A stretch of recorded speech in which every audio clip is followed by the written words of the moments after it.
যুব বিশ্বকাপ জয়ী কোচ নাভিদ নেওয়াজের অধীনে প্রস্তুতি শুরু করেছে বাংলাদেশ অনূর্ধ্ব-19 দল। ৩৯ জন তরুণ ক্রিকেটারকে নিয়ে অনুশীলন ক্যাম্প চলবে আগামী ৩ সপ্তাহ। প্রতিভাবান সেরা ক্রিকেটারদের খুঁজে বের করে আগামী বিশ্বকাপের ভালো কিছু করার প্রত্যাশা লঙ্কান কোচ নাভিদের। গত বিশ্বকাপের খরা কাটিয়ে এবারে ভালো করবে যুবারা, বিশ্বাস নির্বাচক এহসানুল হক সেজানের। সিলন ফ্যামিলি ব্লেন্ডের কড়ালিকার আর সতেজ স্বাদের পারফেক্ট ব্লেন্ডে স্বপ্নেরা মিলুক টানা।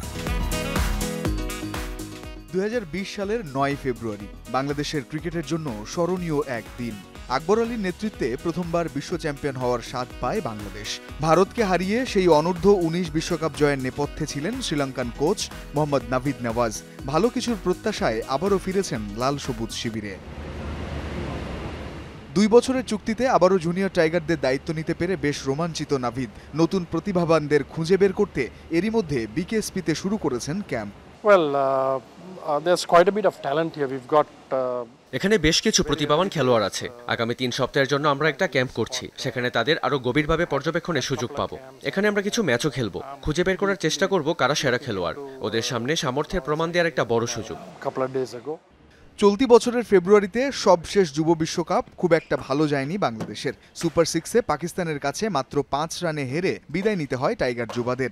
এবারের মিশন ২০২৬, হাতে থাকা সময়টা তাই ভালোভাবেই কাজে লাগাতে চান coach Navid. As a coaching unit and as a cricket board, I think our planning is to have the best preparation.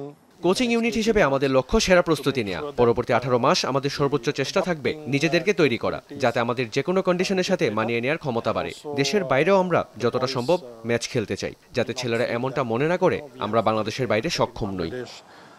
৩৯ জন তরুণ যারা বাংলাদেশ ক্রিকেটের ভবিষ্যৎ, যাদের নিয়ে নতুন স্বপ্ন দেখার শুরু। এই পথ চলা নিয়ে বেশ আশাবাদী বাংলাদেশ বয়সভিত্তিক দলের নির্বাচক এহসানুল হক সেজানো। দিস ইজ দ্য আসলে ইনিশিয়াল স্টেজ। এই স্টেজ থেকে ৩৯ মেম্বারের মধ্যে আমরা মোটামুটি একটা ২৮ জন মেম্বার স্কুইজিং করব। ওখান থেকেই আসলে মূলত training, hobby, skill, fitness, tactics, technical issue সব কিছুই মোটামুটি স্টার্ট হয়ে যাবে খুব রিসেন্টলি। বছর দেড়েক পর জিম্বাবুয়ে এবং নামিবিয়াতে বসবে অনূর্ধ্ব-19-এর পরবর্তী বিশ্বকাপ আসর, যেখানে গত আসরের ব্যর্থতা ঘুচিয়ে নতুন করে হারানো মুকুট ফিরে পেতে চায় জুনিয়র টাইগার শিবির। রঞ্জন শান্ত, যমুনা স্পোর্টস।